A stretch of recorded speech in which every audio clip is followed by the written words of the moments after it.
আসসালামু আলাইকুম সবাইকে ওয়েলকাম করছে যুবরাজ খান আবির। আশা করি সবাই ভালো আছে। একটা ফুটবল ফেডারেশন আসলে কতটা ডেডিকেট হইলে একটা কোচের প্রতি আসলে মানে টার্গেট করে রাখে। আমরা জানি ব্রাজিল সর্বশেষ বিশ্বকাপ জিতছে 2002 সালে। এরপর থেকে কেটে গেছে প্রায় 2 যুগ। এখনো পর্যন্ত ব্রাজিল বিশ্বকাপের ফাইনালে যেতে পারে নাই এবং সর্বশেষ বিশ্বকাপ জয়ী ক্যাপ্টেন ছিল হচ্ছে কাফু। তো এরপর থেকে আমরা দেখতেছি প্রত্যেকটা বিশ্বকাপে ব্রাজিল কোয়ার্টার ফাইনালে কোনোবার সেমিফাইনালে যে আটকে যাচ্ছে, কিন্তু ফাইনালে ওঠা এবং ট্রফি হাতে নিয়ে সোনালী ট্রফি নিয়ে উদযাপনটা হচ্ছে না।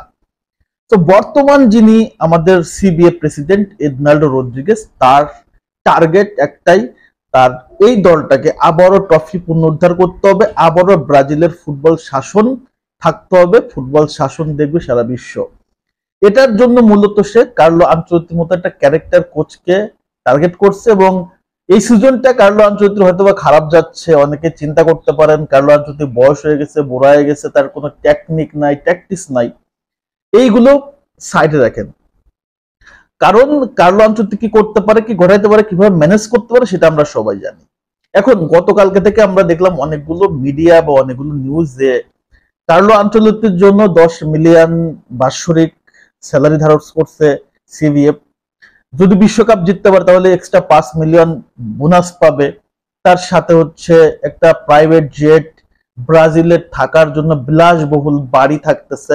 এবং এই ডিলটা হয়ে যাওয়ার পর যদি রিয়াল মাদ্রিদ থেকে কার্লো আনচেলত্তি ব্রাজিলে আসে, এই ডিলটা পারফেক্টলি ডান হইলেই ব্রাজিল এবং রিয়াল মাদ্রিদ একটা প্রীতি ম্যাচ খেলবে। আপনারা জানেন ব্রাজিল এবং বার্সেলোনার একটা প্রীতি ম্যাচ ছিল 1999 সালে, এবং সেই ম্যাচটা বার্সেলোনা এবং ব্রাজিলের ভিতরকার ম্যাচ 2-2 গোলে ড্র ছিল এবং ব্রাজিলের গোল করছিল রিভালদো এবং রোনালদো।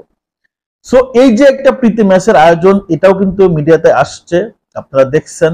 এবং ব্রাজিলের লিজেন্ডারি যিনি ক্যাপ্টেন, লিজেন্ড, যার হাত ধরে লাস্ট বিশ্বকাপ আসছে কাপু, সে চায় না যে আসলে ব্রাজিলের বাইরের কেউ কোচ হোক। সে একটা কথা বলছে যে ব্রাজিলের জন্য কার্লো আনচেলত্তি ভালো হবে, সে ভালো করতে পারে, তবে আমরা কিন্তু 5টা বিশ্বকাপ দেশের কোচ দিয়ে জিতছি। তার মানে হচ্ছে সে চায় না ব্রাজিলের বাইরের কেউ কোচ হোক, অর্থাৎ ব্রাজিল ফুটবলটা ডেভেলপমেন্ট হোক। হ্যাঁ, ব্রাজিল আগে যে বিশ্বকাপগুলো জিতছে সে সময় ফুটবল ছিল ভাই অ্যানালগ।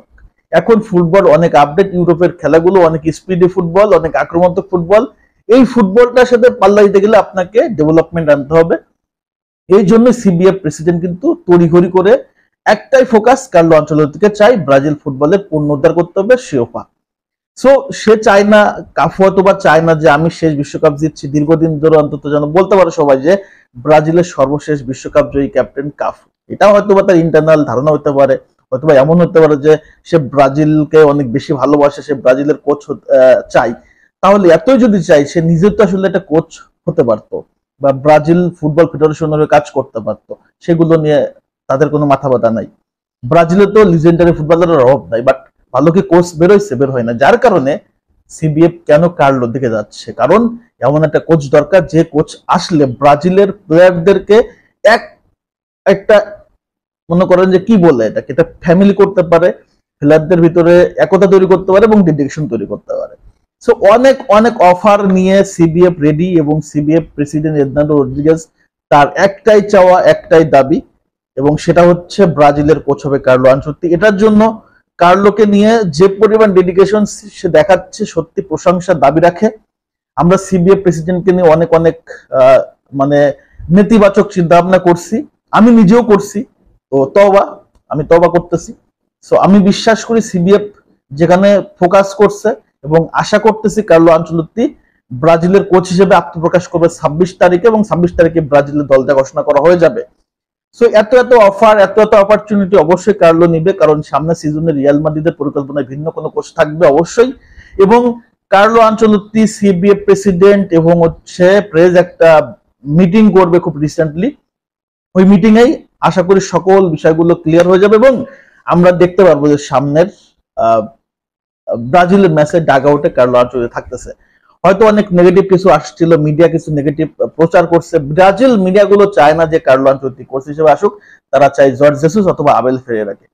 তারা কার্লোকে চায় না। মিডিয়া এটা বাজে বকবাস একটা কাজ বাজ করতেছে। যাই হোক, মিডিয়াকে সাইডে রাখি, সবকিছুকে সাইডে রাখি, একটাই ফোকাস কার্লো আনচেলত্তি এবং এডনাল্ডো রদ্রিগেজের এই প্রচেষ্টা, এই ডেডিকেশনসটা সত্যিকার অর্থে অনেকদিন মনে রাখবে। এবং যদি কার্লো আনচেলত্তি ব্রাজিলের কোচ হিসেবে এসে সাফল্য পেয়ে যায়, এই রদ্রিগেজ আসলেই সারা বিশ্বের থেকে তো আসলে ব্রাজিল থেকে তো সাপোর্ট পাবে, সারা বিশ্বও তাকে আসলে সেলুট জানাবে। সো আমি বিশ্বাস করি এডনাল্ডো রদ্রিগেজ সফল হবে এবং কার্লো আনচেলত্তি ব্রাজিলের দায়িত্ব নিলে ব্রাজিলের আগের সৌন্দর্য, ব্রাজিলের বিশ্বকাপ পুনরুদ্ধার সবকিছু চলে আসবে। এটা হচ্ছে আমার পার্সোনাল অপিনিয়ন।